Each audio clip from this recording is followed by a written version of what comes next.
winner. It was interesting.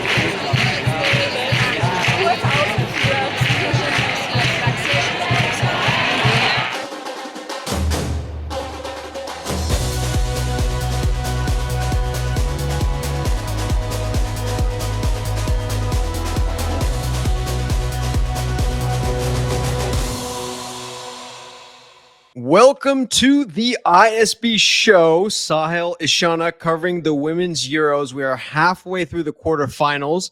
We're going to do the first half of matches now, and we'll come back to you with another video at the end of the quarterfinal round, Ishana. But let's start with the wild match that just happened. I mean, what an incredibly ridiculous match.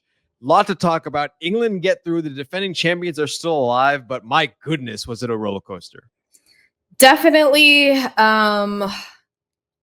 game of the tournament so far, England, Sweden. We talked about both Italy and Sweden coming in as dark horses. And you know what? Pretty sure if we go back to that video, I predicted that Sweden and England would go to extra time with possible PKs and England would end up with a W. You were 100% right in your picks, Ishan. I have to give it to you. You got Italy and England so far correct. Let's see if you get the second two correct. But let's talk about this match because it was a wild, wild match. Of course, our other ISB correspondent, Rahi, was at the match. That's where some video that you saw earlier in this video, that's where that came from. But unbelievable start by Sweden on both goals. And you thought, wow, what a dominant performance is going to be from the Swedes. Yeah, Lionesses was on fire. Just their organization defensively, they were great. But, it just literally takes 5 minutes of letting up and having a poor defense, and England was able to level. I do have to say, though, we need to talk about England's defense because, oh boy, that was not looking good. Especially at the beginning of the match, right? England giving the ball away. That's then led to the first goal. And then Blackstenius, give credit to her. She was on fire this match, but she just outran the English defender, finished beautifully. And then you thought, okay, how many more mistakes? Because there was more mistakes that England made. Sweden could have added it, did not put the game away. And in the end of the day, that hurt them when you don't finish the match off. Yeah,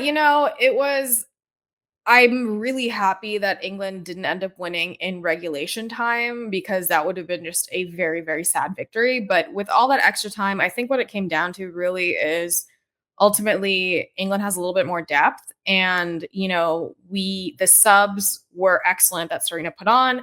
We saw Beth Mead come in during the Arsenal game, the Champions League final, and also it was an excellent substitution. I think obviously Ajman, great.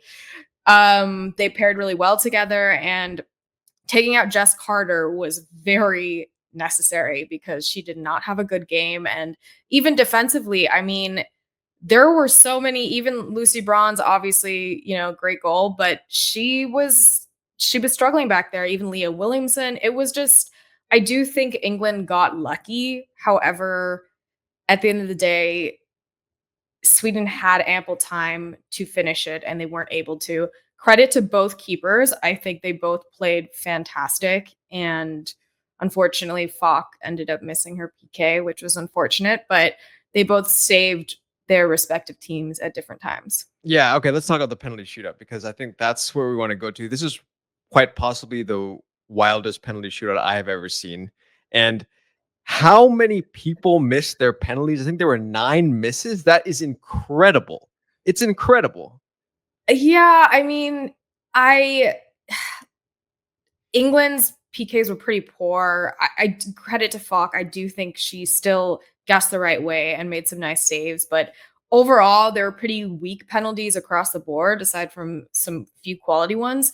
However, at the end, when you're putting an 18-year-old who has to make it, I knew she was going to miss. It was an interesting choice to sub off Blackstenius. I don't know. I'm not sure if that may have made a difference, but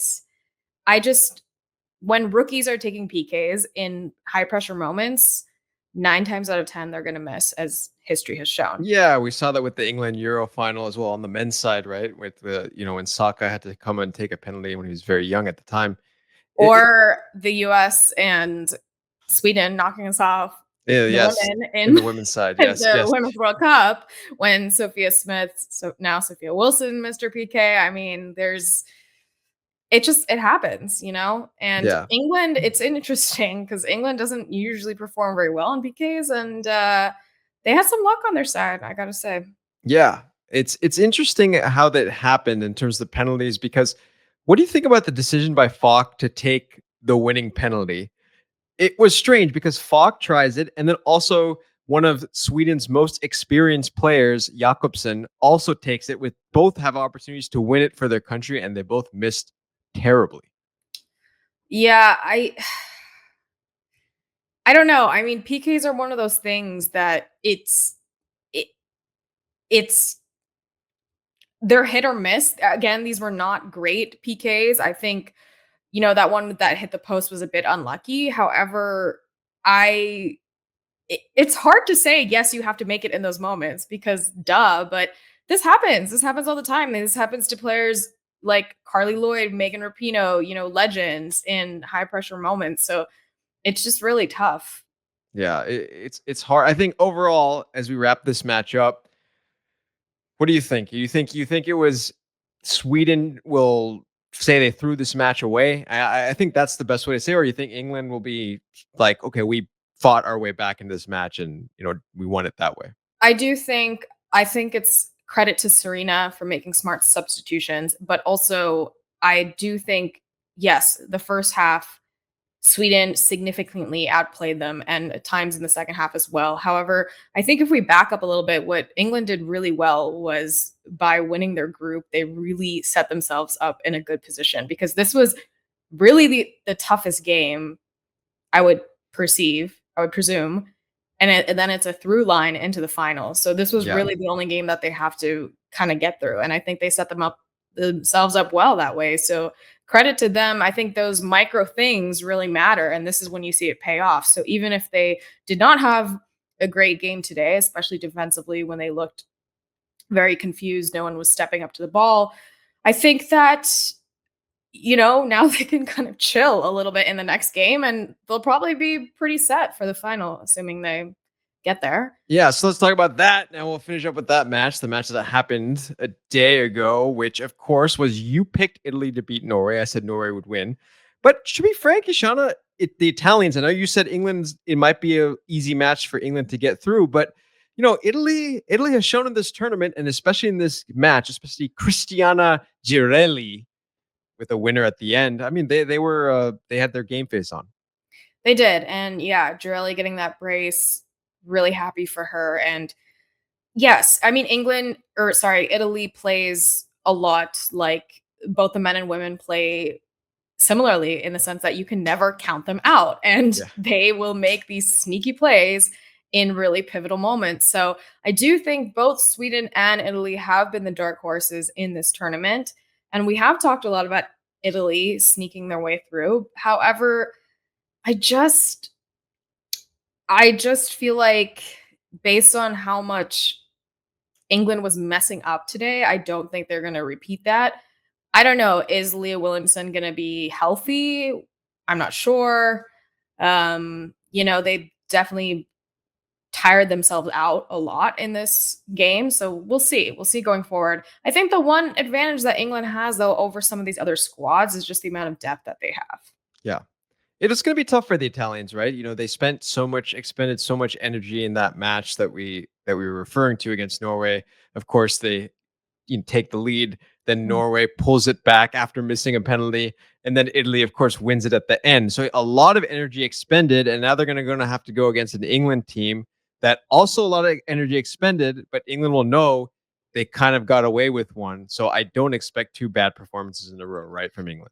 Right. And credit to Italy. I do think that they played a much better game than Norway. And I do think as a whole, they've been stronger in the tournament. So I'm happy with them going forward. And I'm happy. I was going for Sweden a little bit. I always go for the underdog a little bit, even though I'm a little slighted that they knocked us out in the World Cup still. Yeah.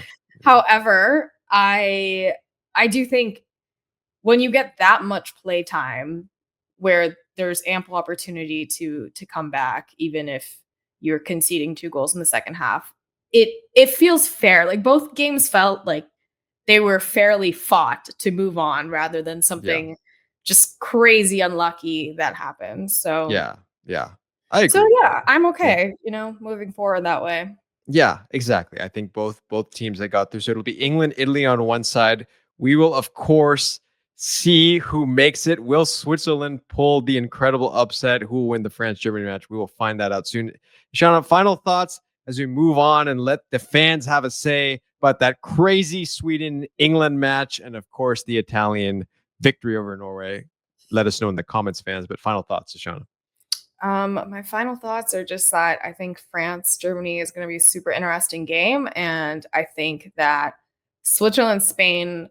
Hopefully, I want to see Switzerland just play the game of their tournament. Like I just want them to power in, and I hope that they have one of their best games so that we can have good competition. Yes. So everyone out there enjoying these videos, please subscribe to the channel. Keep watching the women's Euros, women's football, and keep watching the beautiful game. We'll see you all soon.